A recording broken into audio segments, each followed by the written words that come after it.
na nagnanakaw sa bawat future ng kabataan, ipinagtatanggol na nila. Di ba?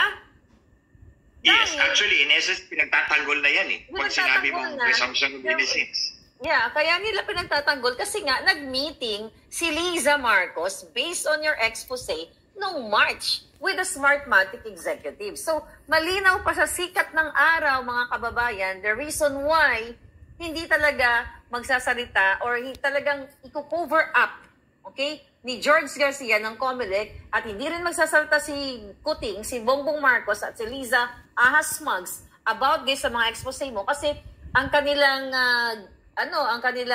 goal is to cover up and ituloy ang Smartmatic na maging part pa rin sa 2025 para ma-fulfill ni Liza Araneta ang kanyang goal para kay Speaker Martin Romualdez for 2028 and for 2034 sa kanyang anak naman. Kasi yan yung plano nila, Attorney Glenn. Yes. Based dun sa ating mga nakuha information. At for sure, alam mo yan. Yes, that's the simple conclusion we can get from this.